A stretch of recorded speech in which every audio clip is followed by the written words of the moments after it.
प्रणाम दादाश्री। आयुष्मान भव।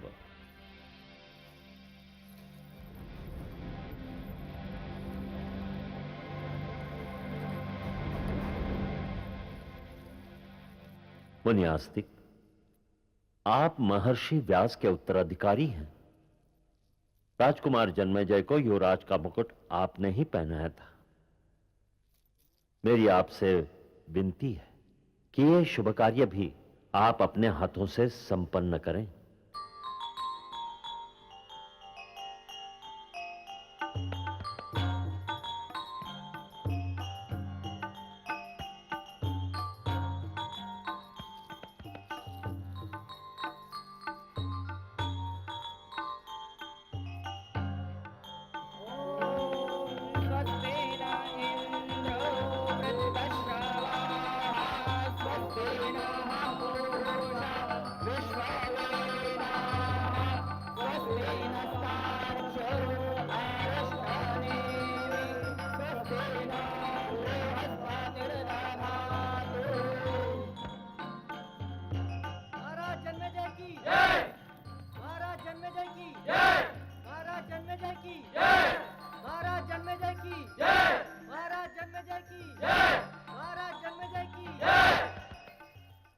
प्रणाम मुनिवर।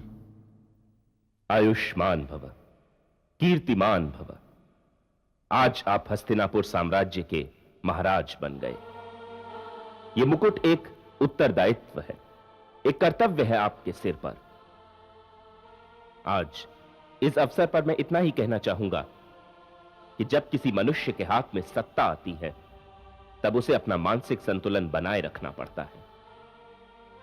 महाराज, आज से पहले आपकी शक्ति की एक सीमा थी, किंतु आज आपकी शक्ति असीमित हो गई है। मुझे पूर्ण विश्वास है कि आप इस शक्ति का दुरुपयोग नहीं करेंगे, अपनी प्रजा को अपने पुत्र के समान पालेंगे। महाराज, एक राजा का कर्तव्य अपनी प्रजा के प्रति होता है। राजा का निजी कुछ भी नहीं होता, ना प्रेम, ना मोह, ना ही कोई द्वेष। आज से प्रजा आपकी हुई महाराज, और आप इस प्रजा के। इस पद की प्रतिष्ठा और गरिमा को बनाए रखना ही आपका प्रथम कर्तव्य है। प्रणाम।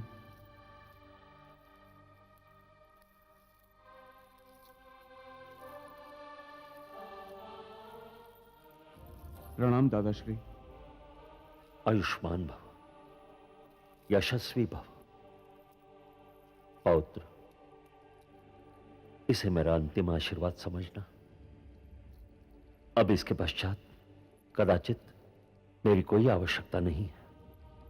दादाश्री, मुझे कहने दो पौत्र, मुझे कहने दो। मैं अपनी आयु के शेष दिन ईश्वर की आराधना करने में व्यतीत करना चाहता हूं, क्योंकि अब वही एकमात्र मार्ग है मुक्ति का। पौत्र, जाने से पहले मेरी एक बात ध्यान से सुनना। मैंने बार बार तुम्हारे स्वर्गीय पिताश्री को सावधान किया था कलयुग से। कलयुग की काली छाया तो पड़ चुकी है इस राज्य पर। इससे बचने का एक उपाय है,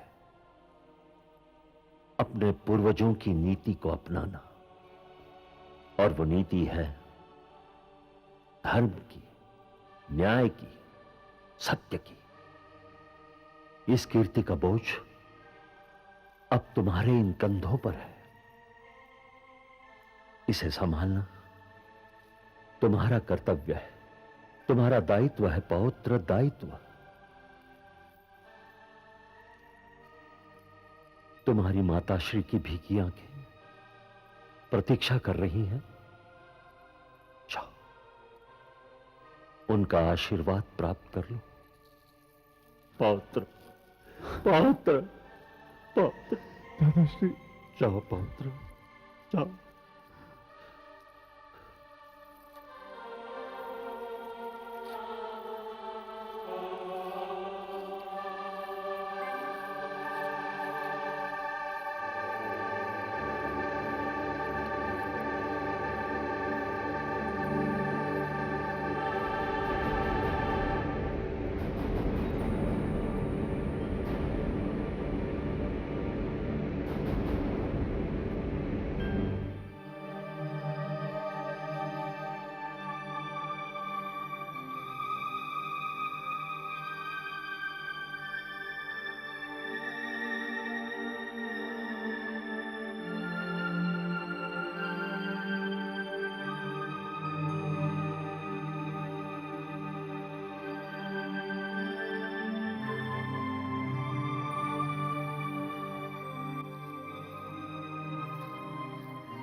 प्रणाम माताश्री।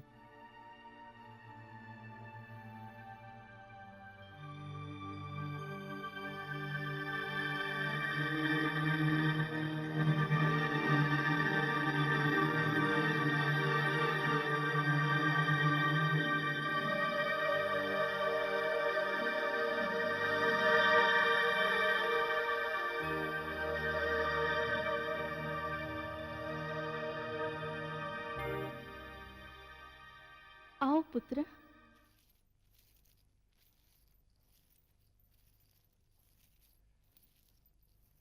प्रणाम माताश्री। आयुष्मान भव, यशस्वी भव। नहीं माताश्री, नहीं, मैं आपकी आंखों में अश्रु नहीं देख सकता।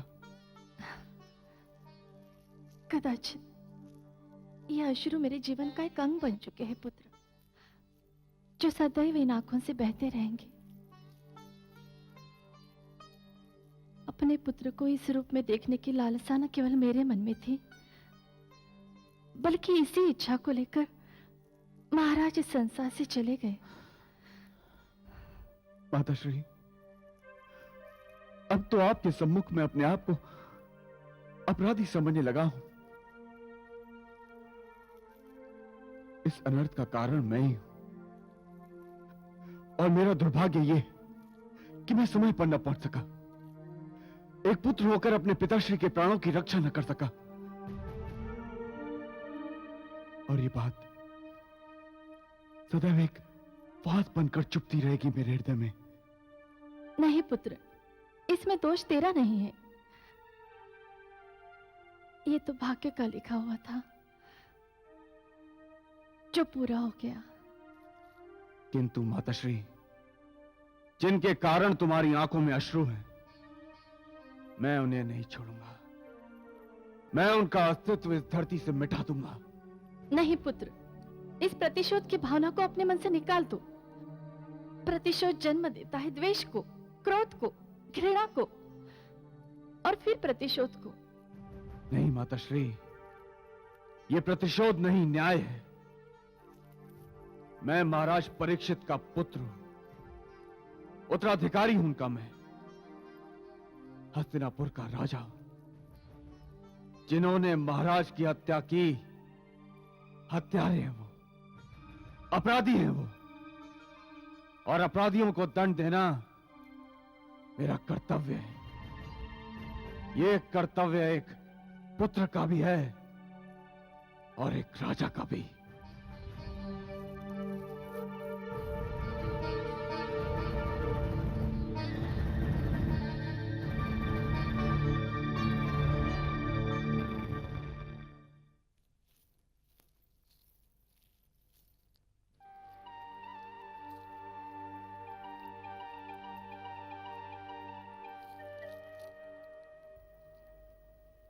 महाराज, हाँ, अब तो आप महाराज है ना। कोई और अफसर होता तो कदाचित आपको बधाई देते, किंतु यह अफसर बधाई देने का नहीं। ये तो शोक की घड़ी है। महाराज, हम तो इस योग्य भी नहीं कि आपकी दुख की घड़ी में आपका दुख बांट सके। हम जानते हैं एक पुत्र के लिए यह समय कैसा होता है। हम तो उस दिन को कोस रहे हैं जब प्रथम बार हमारी और आपकी भेंट हुई थी, और आपके हृदय में हमारे लिए प्रेम उत्पन्न हुआ था, और हम इस प्रेम के सागर में बहते चले गए। हमने इस सागर से उठती हुई पागल और हिंसक लहरों तक को नहीं देखा, जिन लहरों में घृणा थी, प्रतिशोध था। आपके प्रेम में अंधे होकर हम परिणाम से अनिभिज्ञ रहे, और आज जो कुछ भी हुआ है वो हमारे प्रेम का परिणाम है। कदाचित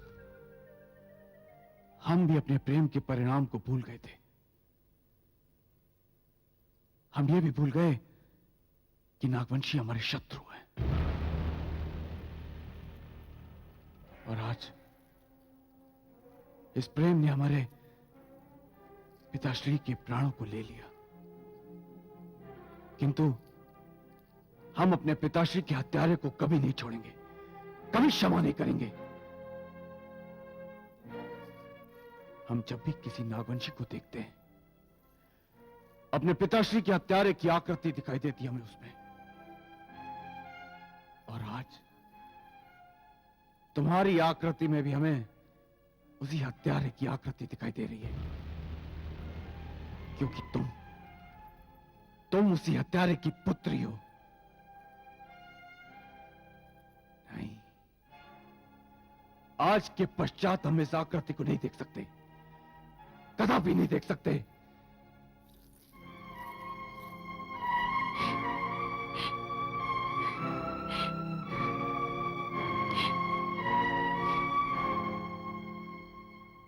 मोहिनी, राजमाता, मोहिनी, ये तो सत्य है कि तेरे पिता ने महाराज की हत्या की है, किंतु पिता के अपराध का बोझ पुत्री के कंधों पर नहीं डाला जा सकता। और तूने तो कोई अपराध भी नहीं किया है, बल्कि तूने हमें आकर सूचित किया था, अपने पिता के विरुद्ध जाकर हमारी सहायता की थी। मोहिनी, जन्मेजय ने तेरे साथ जो कुछ भी किया उसका बुरा मत मानना। वो अपने पिता के शोक में मानसिक संतुलन खो बैठा है। उसने जो कुछ भी किया क्रोध में किया। नहीं राजमाता, हमने उनकी किसी बात का बुरा नहीं माना और मान भी नहीं सकते, क्योंकि अपराधी तो हमारे पिता है ना। अच्छा राजमाता, अब हम चलते हैं। कहाँ जा रहे हो तुम मोहिनी? वापस अपनी बस्ती में। नहीं, अब तुम राजमहल से नहीं जा सकती। किंतु राजमाता, तेरे पिता ने महाराज की हत्या की है, उसे दंड अवश्य मिलेगा, किंतु तू अब वहां नहीं जाएगी। तुझे तो युवराज जन्मेजय ने पूरी सुरक्षा का वचन दिया है। तू तो इस वंश में कुलवधु बन के आने वाली है मोहिनी। किंतु अब वो वचन युवराज जन्मेजय के सिद्धांतों पर बलि चढ़ चुका है। अब एक हत्यारे की पुत्री इस राजमहल में नहीं रह सकती। एक नागवंशी कन्या इस राजमहल में कभी नहीं रह सकती राजमाता, कभी नहीं। नहीं मोहिनी, ये केवल युवराज जन्मेजय का वचन नहीं है। इस वचन पर महाराज परीक्षित ने अपनी सहमति की मोहर लगाई है। इसलिए ये वचन जन्मेजय को नहीं, मुझे पूर्ण करना है।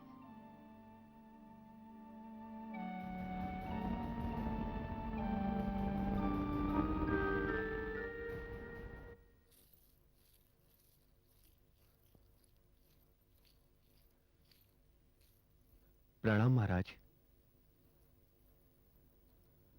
प्रणाम राजपुरोहित जी। आप यहाँ? हाँ महाराज, मैं आपसे एक विशेष बात पर चर्चा करने आया हूं। अर्थात? मैं महाराज परीक्षित का ऋणी हूं। उन्होंने जो उपकार किया था मुझ पर, उसे तो मैं चुका नहीं पाऊंगा, किंतु मैंने महाराज को एक वचन दिया था कि अपनी शिक्षा संपूर्ण करने के पश्चात मैं सारा जीवन उन्हें समर्पित कर दूंगा। नियति ने तो महाराज को हमसे छीन लिया, किंतु अब यह सारा जीवन इस राजमहल के लिए है। महाराज, क्या चाहते हैं आप? महाराज के अकस्मात निधन से राजमहल ही नहीं, सारा हस्तिनापुर साम्राज्य अश्रुओं में डूबा हुआ है। अश्रु हैं कि थमने का नाम ही नहीं लेते। किंतु कुछ लोग ऐसे हैं जिनके कारण यह दुर्भाग्यपूर्ण घटना घटी है, और ये लोग इसे अपनी जीत समझकर उत्सव मना रहे। महाराज, नहीं पुरोहित जी, हम जानते हैं हमारे पिताश्री का हत्यारा कौन है, और हम उस हत्यारे को उचित दंड भी देंगे। किंतु 13 दिन राज्य शोक के, अब जो भी होगा 13 दिनों के पश्चात होगा। किंतु 14वां दिन उस हत्यारे के जीवन का अंतिम दिन होगा।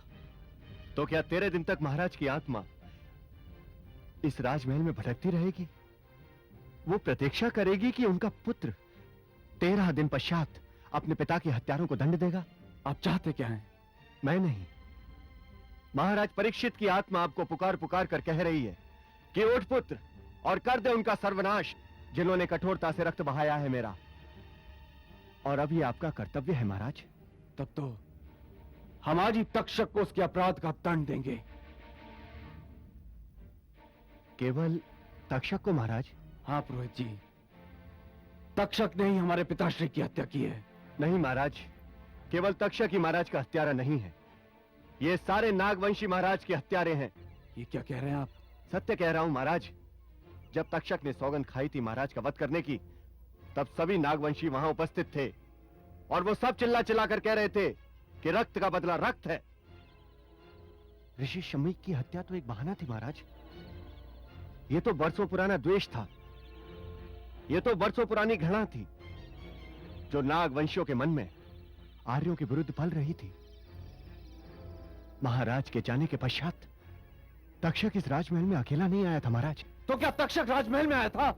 हाँ महाराज, और उसके साथ शक्ति भी था। शक्ति? शक्ति गजरू प्रधान का बेटा है महाराज, और नागवंशी समुदाय का मुखिया। उन दोनों ने मिलकर इसी राजमहल में राजपुरोहित की हत्या की थी महाराज। ये क्या कह रहे हैं आप? हाँ महाराज, मैंने आपसे जो कुछ भी कहा उसका एक एक शब्द सत्य है। महाराज परीक्षित के हत्यारे स्वतंत्रता पूर्वक वन में घूम रहे हैं और उनका साहस महाराज की हत्या के पश्चात इतना बढ़ चुका है कि वो आपको भी अपना शत्रु मानने लगे हैं। कल को उनके साहसी पग आपकी ओर बढ़ेंगे, फिर वे आर्यों का रक्त जल के समान बहाएंगे और उन्हें रोकने वाला कोई ना होगा। नहीं, हम रोकेंगे उन्हें, हम रोकेंगे उन्हें। किंतु आपको तो 13 दिन तक प्रतीक्षा करनी है महाराज। वो प्रतीक्षा नहीं करेंगे, वो प्रतीक्षा नहीं करेंगे महाराज। आप सत्य कहते हैं, अब हम भी प्रतीक्षा नहीं करेंगे। सारे नागवंशी अपराधी हैं और दंड सारे अपराधियों को मिलेगा, सारे नागवंशियों को मिलेगा। ईश्वर की सौगंध, अब संसार देखेगा कि एक पुत्र ने अपने पिता की हत्या का प्रतिशोध किस प्रकार से लिया। सेनापति,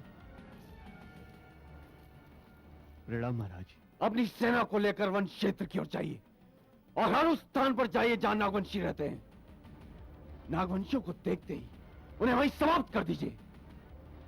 आपके शस्त्र ये नहीं देखेंगे कि वो वृद्ध है, बच्चा है या कोई स्त्री। अब हर नागवंशी हमारे दंड का पात्र है। हमारा आदेश है इस राज्य से नागवंशियों का अस्तित्व मिटा दिया जाए। इस आदेश का पालन आप इसी समय से करेंगे। जो आज्ञा महाराज। प्रणाम। प्रणाम महाराज।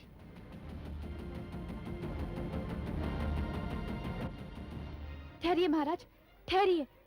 ये आप क्या दंड दे रहे हैं? एक अपराधी का दंड आप सारे नागवंशियों को देंगे? ये केवल एक व्यक्ति का अपराध नहीं, सारे नागवंशी अपराधी हैं। नहीं महाराज नहीं, ये अपराध केवल तक्षक ने किया है और वो हमारे बापू हैं। यदि कोई दंड का अधिकारी है तो वो हमारे बापू हैं, नागवंशी नहीं। नागवंशियों का तो इस अपराध और हत्या से कोई संबंध नहीं। महाराज की हत्या की सौगंध केवल तक्षक ने नहीं, सारे नागवंशियों ने खाई थी। जब हम वहां पहुंचे तो महाराज की हत्या हो चुकी थी और सारे नागवंशी वहां उपस्थित थे। हमने उनसे पूछा कि अपराधी कौन है, किंतु वो सब मौन थे। उनके मौन का कारण यही था कि वो इस अपराध में तक्षक के साथ थे। क्या अभी तुम यही कहोगी कि अपराधी केवल तक्षक है? हाँ, तक्षक ने भड़काया था उनको महाराज के विरुद्ध और कुछ नागवंशी थे भी उनके साथ, किंतु सारे नागवंशी उनके साथ नहीं थे। क्या वृद्ध, स्त्रियां, बच्चे थे उनके साथ? नहीं महाराज नहीं। आपका ये आदेश विनाश का कारण बन जाएगा। एक दोषी के कारण निर्दोष समुदाय में रक्त की धारा बह जाएगी। देखिए महाराज, मैं आपके आगे हाथ जोड़ती हूँ, अपने इस आदेश को रोक दीजिए, रोक दीजिए अपने आदेश को। नहीं, अब इस आदेश को नहीं रोका जा सकता। किंतु हम आपकी बात नहीं मानेंगे। तुम तो क्या अब हमें मृत्यु भी नहीं रोक सकती। हम आपको नहीं जाने देंगे। हट जाओ।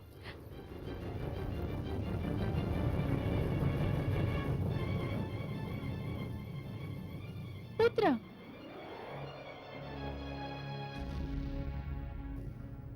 मोहिनी, राजमाता, रोकिए महाराज को, वो सारे नागवंशियों को दंड देने जा रहे हैं। असंभव है अब उसे रोकना मोहिनी।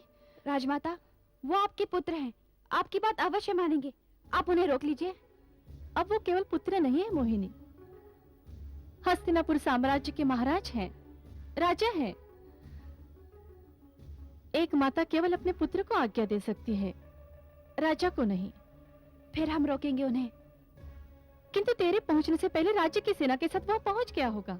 नहीं, हम उनसे पहले पहुंचेंगे, हम वन के मार्ग जानते हैं। हाँ पुत्री, अगर तू रोक सके तो अवश्य रोक ले उसे। हाँ।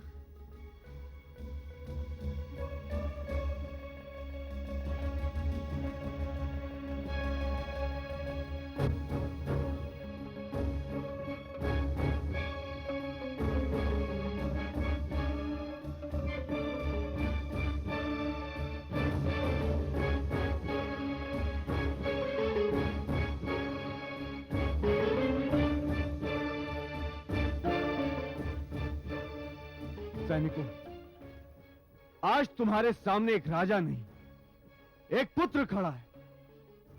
वो पुत्र जिसके पिता की हत्या कर दी गई है। एक ऐसा पिता जिसके न्याय, गरिमा और निष्ठा की सौगंध खाई जाती है। वो तो दया के सागर थे। वो तो अपने शत्रुओं से क्षमा मांगने गए थे, एक ऐसे अपराध के लिए जो उन्होंने कभी किया ही नहीं था। किंतु बदले में उनके शत्रुओं ने घृणा का बाण उनकी पीठ पर मारा। मैं आप लोगों से पूछता हूं, क्या मैं उन शत्रु को क्षमा कर दूं? तो क्या मैं उन्हें दंड दूं? तो फिर उन कायरों को इस जघन्य अपराध के लिए एक ऐसा दंड मिलना चाहिए कि उनकी चिता को अग्नि देने वाला कोई ना हो, उनकी मृत्यु पर अश्रु बहाने वाला कोई ना हो। ये नागवंशी इस धरती पर बोझ है और हमने निश्चय किया है, हम इस बोझ को इस धरती पर से हटा देंगे।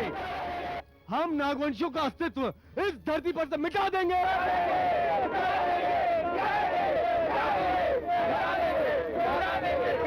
तो फिर चलो मेरे साथ, जहां जहां नागवंशी दिखाई दे समाप्त कर दो उन्हें, कूच करो।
तो अब क्या मुंह लेकर आई यहाँ पर? बुआ, जितना शीघ्र हो सके सब लोगों को इकट्ठा करो और ये स्थान छोड़ दो। क्यों छोड़ दें इस स्थान को? बुआ, महाराज जन्मेजय ने आदेश दिया है सारे नागवंशियों को मार दिया जाए, उनका नरसंहार कर दिया जाए। प्रधान। क्या बात है? प्रधान, बुआ हमारी बात नहीं सुन रही। महाराज जन्मेजय अपने आप में नहीं है, उन्होंने सारे नागवंशियों को मार देने का आदेश दिया है। और तू आई हमें जन्मेजय की ओर से डराने के लिए कि वो हमें मारने आ रहा है, हम नागवंशियों को? तू क्या है आर्य? बुआ, ये विवाद करने का समय नहीं है। राज्य की सेना कभी भी यहाँ पहुँच सकती है और उसके पश्चात जो भी होगा वो हमसे देखा नहीं जाएगा। बुआ, उसके पश्चात कुछ भी नहीं होगा मोहिनी, जो कुछ होगा उसके पहले होगा। गजु प्रधान, जन्मेजय तो हम लोग का शत्रु है ही, पर हमारी सबसे बड़ी शत्रु है ये कलमुही। मनसा, तू सत्य कह रही है। देखिए, हम आपके आगे हाथ जोड़ते हैं, ये समय हठधर्मी का नहीं है। निर्दोषों के प्राणों को संकट में मत डालिए, ये स्थान छोड़ के चले जाइए। हम कहीं नहीं जाएंगे, हम यहीं रहेंगे और तुझे भी कहीं जाने नहीं देंगे। पकड़ लो इसे। आप लोग हमारी बात पे विश्वास क्यों नहीं करते?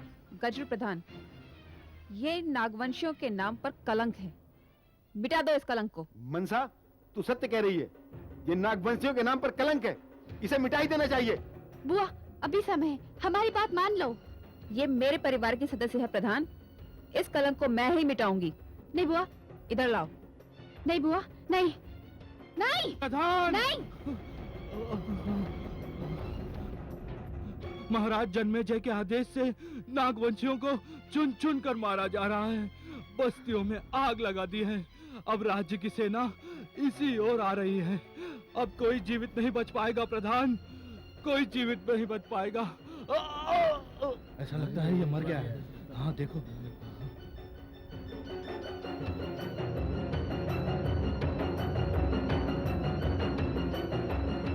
अरे ये तो मर गया। प्रधान, हम कहते हैं सबको एकत्रित करो और जितना शीघ्र हो सके इस स्थान को छोड़ दो। परंतु हम जाएंगे कहाँ मोहिनी? हम बताते हैं कहाँ जाना है, हमारे साथ चलो। मोहिनी, स्त्रियों, वृद्धों और बच्चों को लेकर तुम चली जाओ, हम यहीं रहेंगे, राजा के सैनिकों का सामना करेंगे। यदि राजा के सैनिक तुम तक पहुंच गए तो ये समझ लेना कि हमारी सौपर से चल कर गए हैं। जाओ जाओ, शीघ्र जाओ। चलो चलो।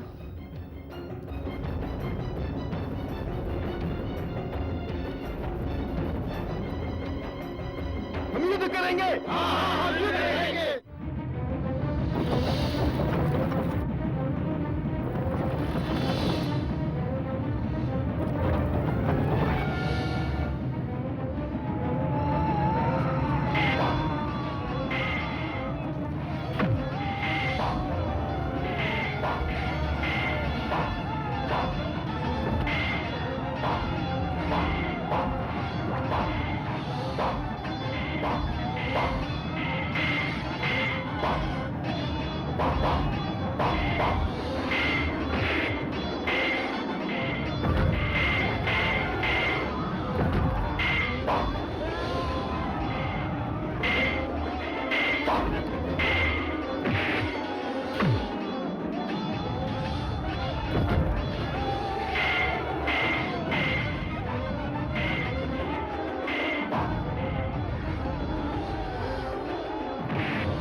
कैसे हो गया बापू?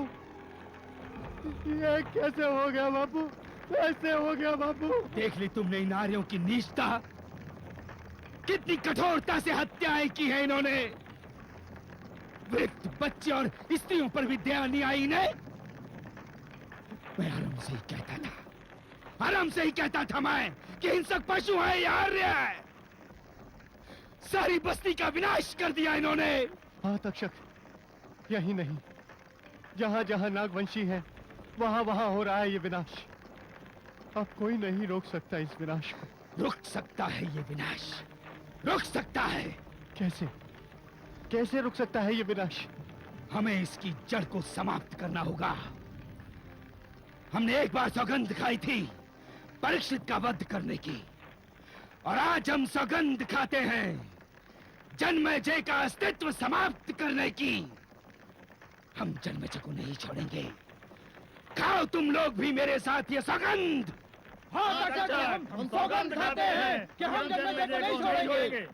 उठ शक्ति, उठ। इन युवकों के साथ तो सो जा, मैं ही सो जाता हूँ। और जहां भी जन्मेजय दिखाई दे, हमारा बाण उसकी छाती के पार होना चाहिए। ऐसा ही होगा तक्षक, ऐसा ही होगा। निकल पड़ो। चलो।